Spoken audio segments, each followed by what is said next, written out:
Hello, Oji! I'm Carlo. And I'm Ivy. Nandito tayo ngayon sa Victoria, Laguna. Welcome to Chadiban Hideaway. Tara, pasok tayo!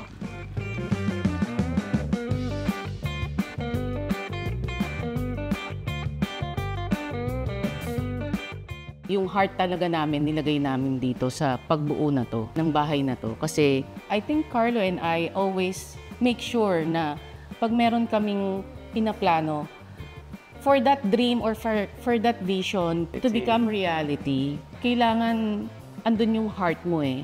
Yung lagi naming iniisip, yung iba kaysa sa amin. Very personal sa amin to kasi this house is inspired to our kids, twin boys. So that's why we built this house considering families. Families that they will going to make memories, families that they will enjoy, they will going to have bonding, and for us that is very rewarding. Hi, I'm Ivy Nogronio, 42 years old, and I'm a civil engineer in project management role. Hi, I'm Carlo Lagronio, and I am 42 years old and also a civil engineer.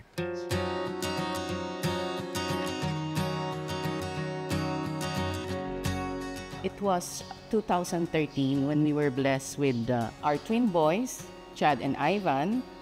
And since we are living in Hong Kong, we make sure that we bring them to a lot of outdoor activities and adventures. Since in Hong Kong nga, it is with a fast-paced city life. Kaya nilalabas namin yung mga anak namin, whether it's hiking or nature trail, walking, camping, and yung pag-visit sa mga geoparks sa Hong Kong. Pagka bumisita kami sa lugar na yon, pag nagstay kami, we make sure na we book via Airbnb. Kasi pagka sa Airbnb, it feels like home kasi it's really like a house, 'di ba? May amenities at the same time spacious siya. And when we stay sa mga Airbnb na to, doon namin nakikita yung design, yung ano yung special doon sa bahay na yon, and yung story. And from there, we got some inspiration, and it sparked some dream for us to have something like this as well.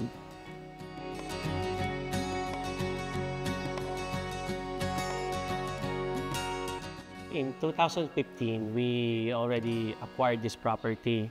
And then at that time, meron akong kakilalang Filipino architect sa Hong Kong. He also worked on the architectural firm.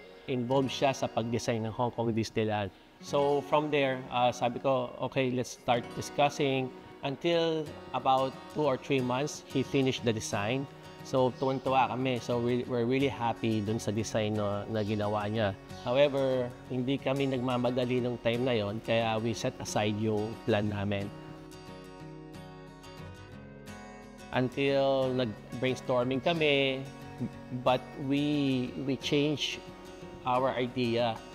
Instead of our family, why don't we enhance yung design to bigger family, to accommodate bigger family, so that mas maraming makapunta dito.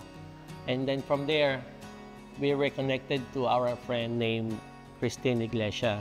She is the owner of the Line Lab Architects and Engineers. And also yung name ng Chadiban Hideaway, our twin boys is named Chad and Ivan.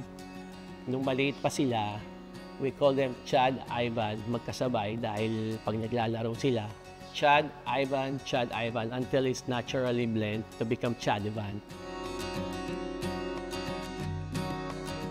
The design of this house is Balinese design.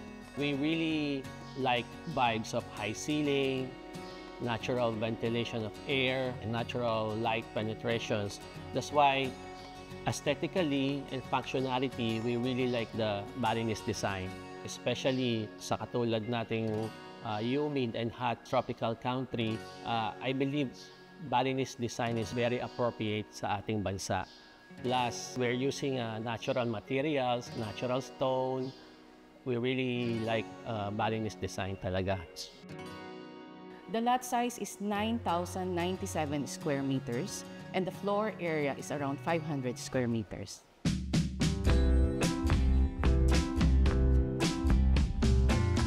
Once nyo makita yung signage namin na Chadiban Hideaway, pasok lang kayo at makikita nyo na ang malawak at berde naming landscape area.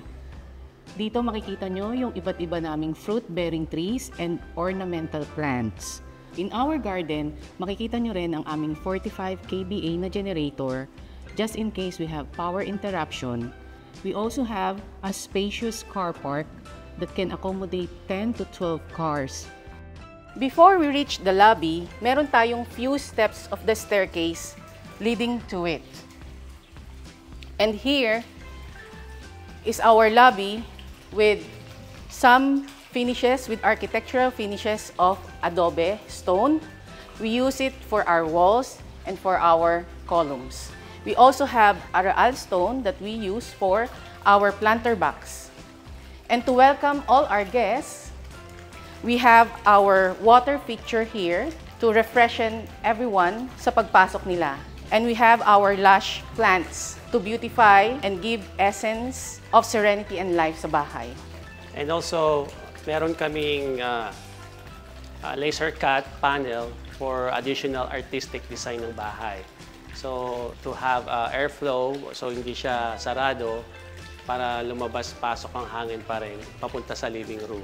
And then here, we have UPVC door glass and window, and sa loob niya meron siyang screen para protection sa mga insects.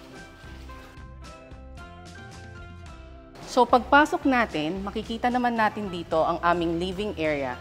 Sa living area namin, mostly we prefer to have all our furnitures to be wood para andun yung earth feeling, yung nature colors. Dito sa living area, makikita nyo na nag-decorate din kami using our live plants. So meron kaming malalaking plants dito na makikita nyo na we make sure na proportion siya sa height ng ceiling namin because we have a very high ceiling, around 8 meters high. Also, for our lightings here, we have a huge hanging lamps made from rattan and abaca. And these are customized from Cebu. So, binili namin siya, in-order namin siya sa Cebu. And here, in dining area, we prefer long table. Kasi gusto namin yung, Carlo and I came from huge family. And mas gusto namin yung long table. So, kung mapapansin nyo, we also choose to have a long bench.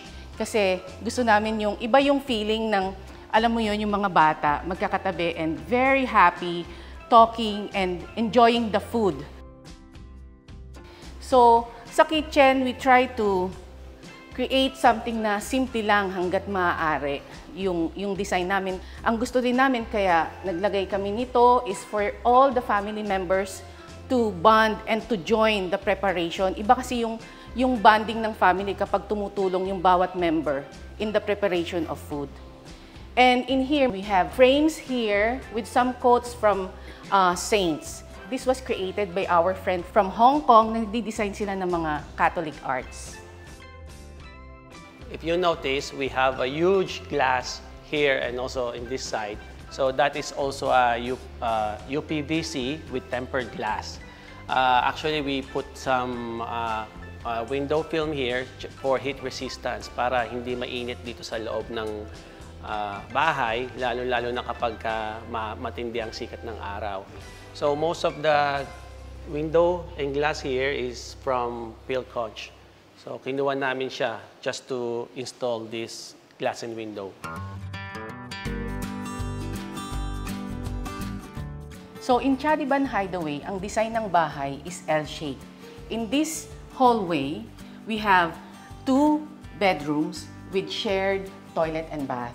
These are mirror rooms or parehas sila ng characteristics. Each room composed of 2 twin beds. It can accommodate 4 persons, but if you want to add more, pwede kaming maglagay ng extra mattress which can accommodate up to 6 maximum number of persons. And then sa toilet and bath, we have a mosaic tiles. So just to show the artistic side also nung tiles, kahit toilet siya, we have to make sure na magustuhan pa rin siya ng mga guests. Nandito naman tayo ngayon sa kabilang side. So here we can find the 2 identical bedrooms that compose of 1 queen bed each room. It can accommodate 2 to 3 persons with extra mattress if the guests are requested for it. And they also have the shared toilet and bath. Ito ang pinaka-favorite part ko dito sa hallway na to dahil itong raised block na to, nagbibigay siya ng additional airflow and also additional light penetrations dito sa hallway. At the same time, sa mga photography and videographer, isa to sa pinaka-highlight ng kanilang projects pag kinukuha na nila itong Chadiban Hideaway. So, very dramatic pag dito ang puwa ng camera or angle ng camera. That's why I really like this. And also, this is also from Thailand. We ordered this from Thailand. So here is our master bedroom. Very simple. We have our furnitures made from Nara, and our side tables naman is made from Gemelina. So in the master bedroom, we can find a simple artwork na gawa naman ng mga indigenous people from Bukidnon. They are called Tagolwanen weavers. And our side lamps made by an artist from Baler Aurora, created by the mothers who empower women in Baler Aurora. In master bedroom, it has its own ensuite toilet and bath. Dito sa toilet and bath, you can see there's a skylight para yung ilaw niya during daytime, hindi na kailangan buksan. This is also same as in the living room. So every time na mataas ang sikat ng araw, yung bahay is full of lights, hindi madilim. And also, lahat ng bedrooms dito, master bedroom, bedroom 1 and 2, may access din siya papunta sa swimming pool. So anytime yung kung sino ang naka-assign dun sa bedroom na yon, he can go to the swimming pool directly. And now, we're here in pool deck. Kung nakikita nyo, meron 2 swimming pool, isang kiddie pool, isang adult pool, and nasa gitna nila meron silang love seat. Ito pa ang isang favorite part ko dito sa Chadiban Hideaway, ang swimming pool. We use natural stone sa swimming pool namin dahil ang natural stone can retain heat, and then once na may heat siya, it can transfer the heat to the water. Kaya ang water namin is very warm. So pag nandito kami buong family, talagang nag-e-enjoy kami dito sa water. And then here, we have a pump room. Sa likod niyan, doon nakalagay yung mga filter, water pipes para dito sa swimming pool.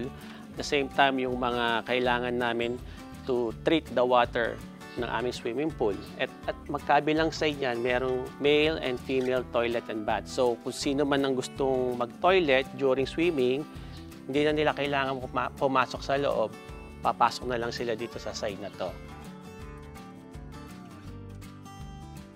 So nandito naman tayo sa area na to kung saan may daan papunta dun sa backyard namin. In our backyard, you can also see our mini vegetable garden and also our bonfire area.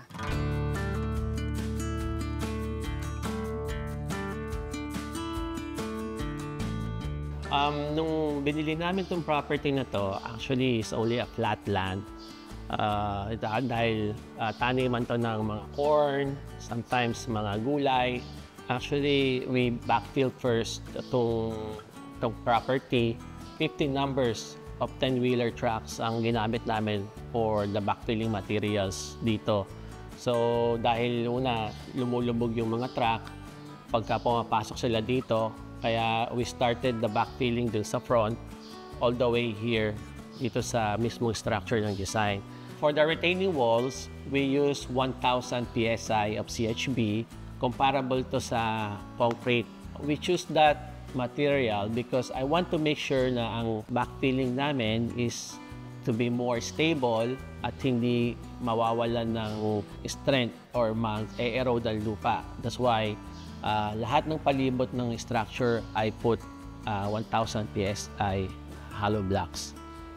And also, pagdating sa roof, we use the structural beams or I-beams just to ensure yung strength niya is kaya yung mga wind load, kaya yung alam mo naman sa atin pag nagta-typhoon, wind is napakalakas. So I want to make sure na very safe ang buong bahay. So ang masasabi kong unique sa property namin is yung design niya itself, no? Mostly kasi may nagtatanong sa amin, meron bang second floor? Gaano kahaba ang staircase? Ilang steps? So, we're glad to say that our facility is PWD and senior citizen friendly. It's elevated around 1.5 meters, and then we have few steps and a ramp for those who will be using the wheelchairs. And then all the rooms can be found sa one floor level lang. So no need to go for a higher level para dun sa mga seniors and dun sa PWDs. Lahat ng rooms namin has direct access sa pools. At the same time, may access din siya going to the hallway, to the common area. And our property is surrounded with various fruit-bearing trees, and meron din kaming mini vegetable garden. So our guests can enjoy kung ano yung fruit in season sa bakuran namin, and we share it for free.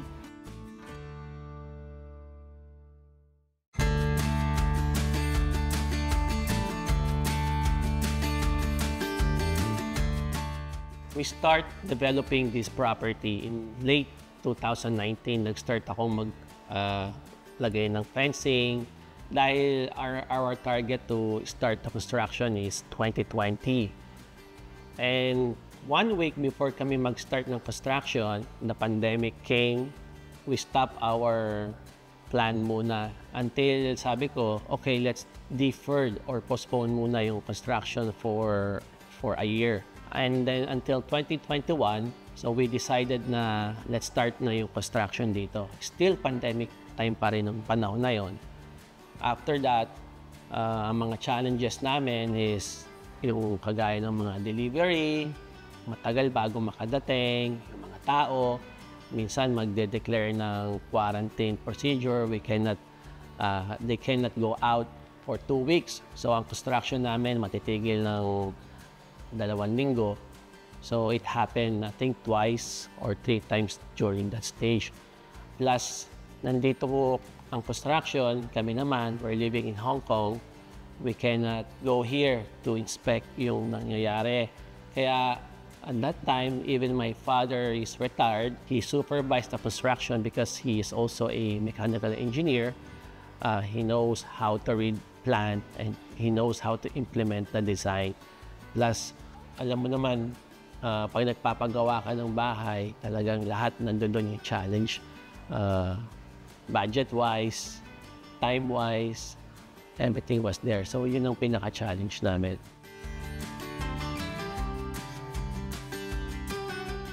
Carlo and I, pinatibay niya yung teamwork namin as a husband and wife sa construction na to. From brainstorming, collaborating, and discussion. How can we build up something meaningful para sa ibang tao rin. And also, it teach us how to be patient. And yung pag-build ng character mo in making decisions. Kasi hindi siya ganun kadali. May mga changes along the construction.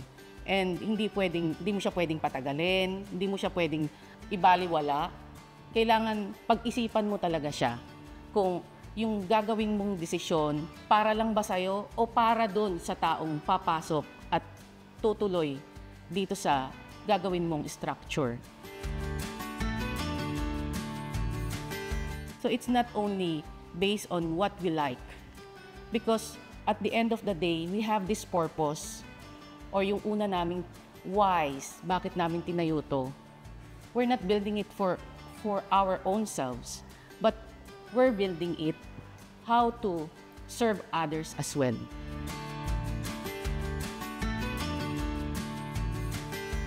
Nung nakita na namin siya, no, after, parang nagulat ka rin, oh, ito na yung pinaghirapan natin.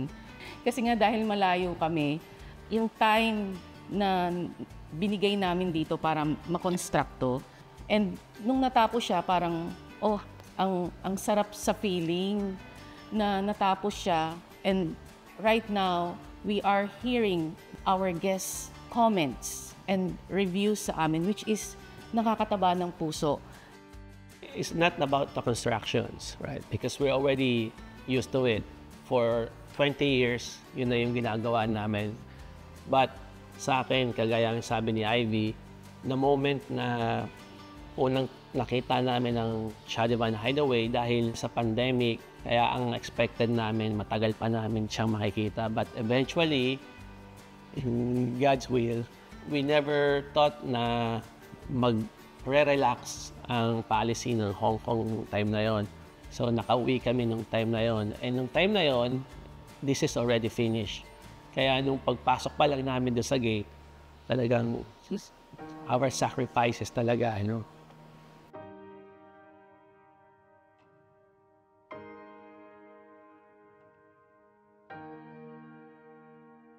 Carlo experienced something, no? Na-stress talaga siya. And it started to, nagkaroon siya nag-lose talaga yung hair niya. Dumating yung point sa amin na, itutuloy ba natin? Kasi ang daming changes. You have the plan. But along the way, may changes sa design, may additionals, and you have this budget, right? And dun sa budget na yon, dun pumapasok yung medyo nasasaktan na yung savings mo, no? So, talagang sa gabi, nag-iisip ako, nagka-calculate ako, pasok pa ba sa budget, may iwan pa sa amin. Considering we have kids, no? Siyempre, iniisip namin yung education nila, yung health namin, whatever happens to us, dapat meron kaming emergency funds pa rin. So, medyo natatouch na namin yung emergency fund namin. Kaya, itutuloy ba natin? But Carlo said, we continue, we proceed. Sabi niya, well, hindi tayo hihinto. Tuloy tayo. And, yeah, we didn't quit. Tuloy lang, and we finish it.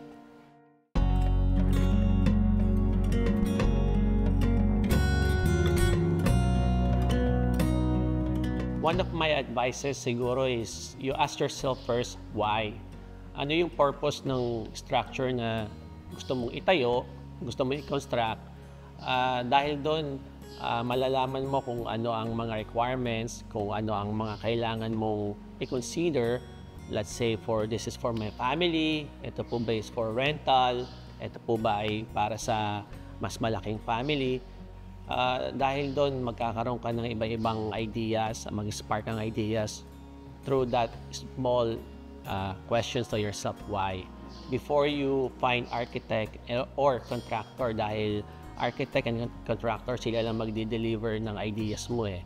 So, start it from yourself first. Don't rush. You need to plan well kung ano talaga yung gusto nyong itayo. Kasi minsan sa pagpapatayo, na-overwhelm tayo. Gusto ko nito, gusto ko niyan, gusto ko nito. Concentrate tayo at mag-focus tayo kung ano ba talaga yung gusto natin. Pag mas marami, mas complicated. Less is more. So, it's good to not compete with others when you're trying to have your own meaningful and beautiful staycation. Always ask for those people na knowledgeable sa construction and yung locals as well, because itong area na to is located in rice paddies, malapit lang, no? So ano yung sinasabi ng mga tao about dun sa lupa, yung characteristics ng soil, no? Importante yon. And also always stand grounded with your values when constructing something. Want to share your house and get featured? Email us at stories.onlygood@gmail.com and tell us about your interesting home story. For more videos like this, subscribe to OG and be part of the community.